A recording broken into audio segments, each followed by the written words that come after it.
el último café vamos a hablar un poco de lo que venimos hablando durante la mañana, cómo se han dado algunas medidas restrictivas, cómo han tomado la decisión, difícil por cierto, a nadie le gusta, a aquellos funcionarios, los gobernadores fundamentalmente, algunos municipios que han pedido la suspensión de las clases presenciales atendiendo la situación sanitaria. Pero el debate pasa por otro lado, porque se exige la presencialidad por parte, por ejemplo, de los padres y sectores de la sociedad que sí exigen y tienen el argumento de que las clases no son un foco de contagio, exigen el regreso a la presencialidad. Fíjate que se ha convertido en la medida más polémica. Sí, sin dudas. De todas las medidas que toma el gobierno o cualquiera de los gobiernos, ya sea provincial o nacional, de todas las medidas que se deciden, hasta pasó, creo que a las reuniones sociales, ¿viste? Sí, me parece que se ha convertido... Allí, a ver, las clandestinas todo el mundo sabe y está todo el mundo en contra. Claro. El tema aquí de la escuela o la presencialidad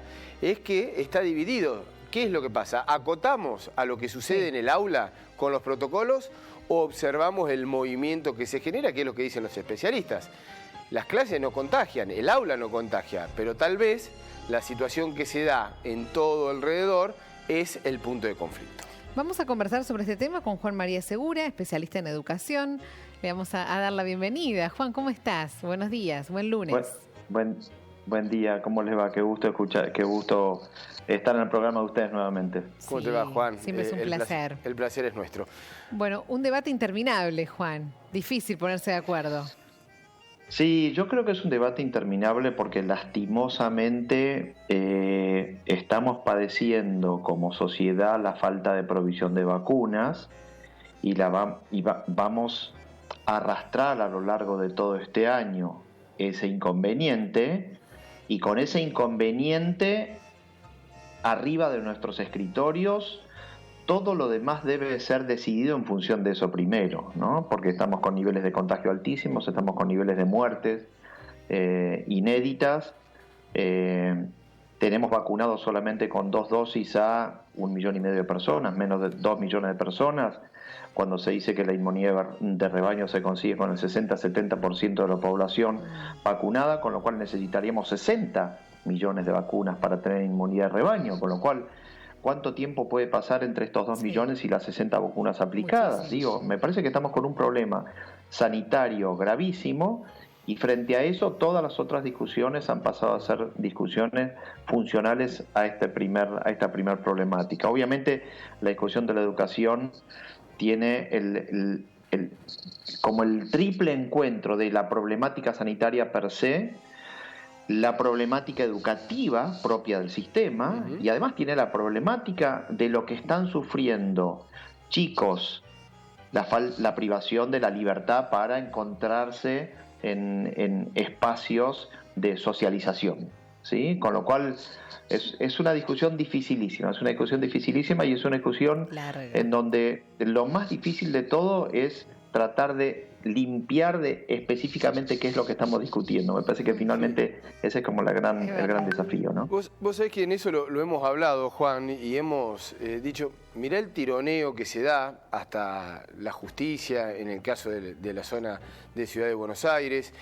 la situación que se da en reclamos de padres, todo sea por, 2, 3, 4, 5 días, una semana sin presencialidad. Lo cual no sería tanto, si uno se lo pone a ver en el marco, en el contexto de una pandemia, 2 semanas sin presencialidad, tampoco uno entiende. Pero parece que la disputa va y el mensaje va por otro lado, ¿no? No tanto por se pierde este día de escuela.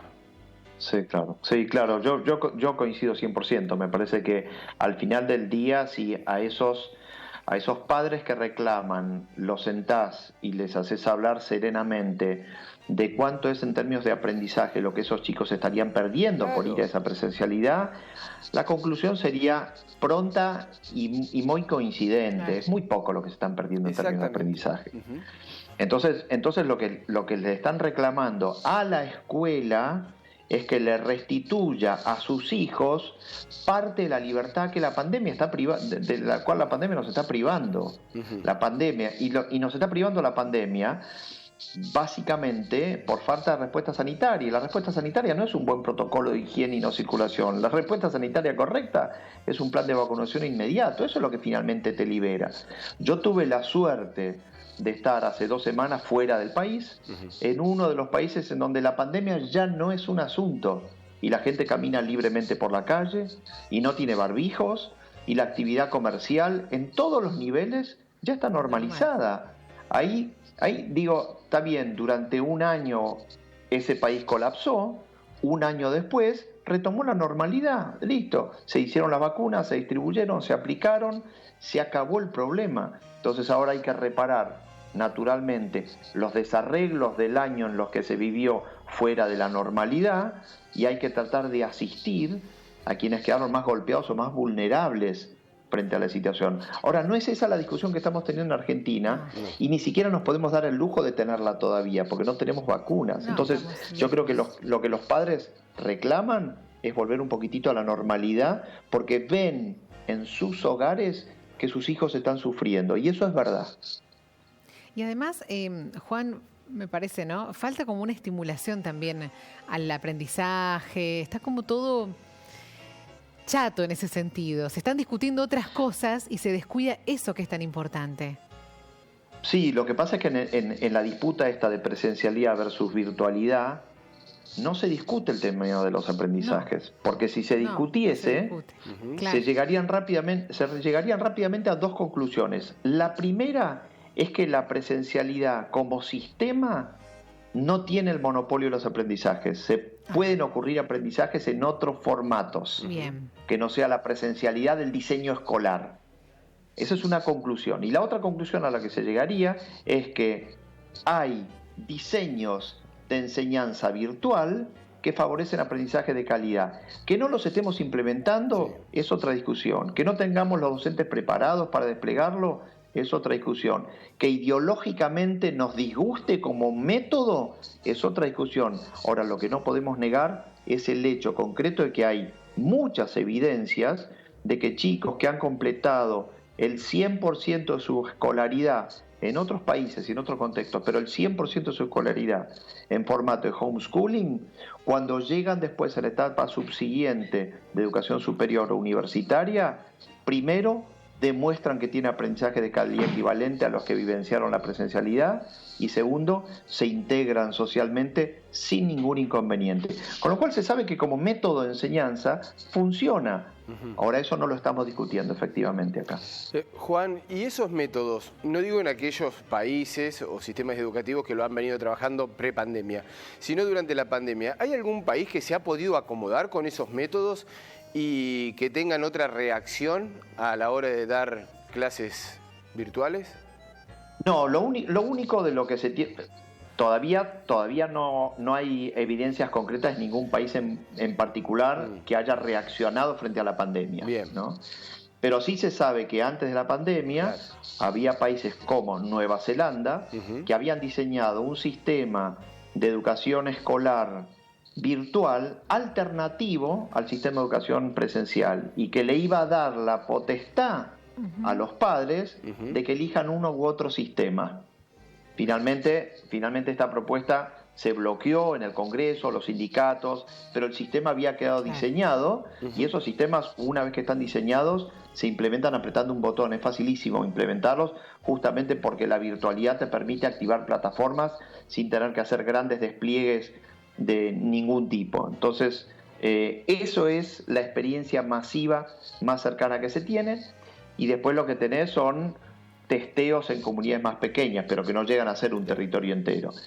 La recomendación que yo eventualmente le daría a cualquier jurisdicción educativa, y digo, dejemos de lado las complejas, ¿no? Provincia de Buenos Aires es demasiado grande, demasiado compleja, hay jurisdicciones que son complicadas, pero hay jurisdicciones educativas que son, no sé, son 200 escuelas, 250 escuelas en total. Tranquilamente en esas jurisdicciones se podría testar un sistema alternativo, lo que yo llamo un plan B, un plan alternativo de juego. Y me parece que sería un sistema espectacular, o para hacerlo correr en paralelo al sistema de la presencialidad, o para activarlo cuando la presencialidad está colapsada o bloqueada, como ahora y como en algún momento pasó hace unos años con otra epidemia que hubo, que también durante un par de meses colapsó el sistema. Muy bien. Bueno, Juan, un placer charlar con vos. Muchísimas gracias. Vamos a seguir convocándote. Esto no termina, lamentablemente, así que vamos a seguir conversando sobre educación con vos. Y aparte te vamos a preguntar de cómo es eso de vivir ya en la nueva normalidad, ¿no? Sin barbijo y en esa situación de Tremendo. Me interesó el tema también. Distinta y diferente. Es tremendo porque la sociedad post-pandemia también es una sociedad que valora distinto algunas cosas que se vivieron en pandemia, ¿no? Entonces me parece que ahí también hay elementos de los que podríamos poner un poquitito la lupa porque en algún momento vamos a tener que coexistir con eso también. Es así. Gracias, Muchísimas Juan. gracias, Juan, como siempre. Gracias a ustedes, que tengan buen día.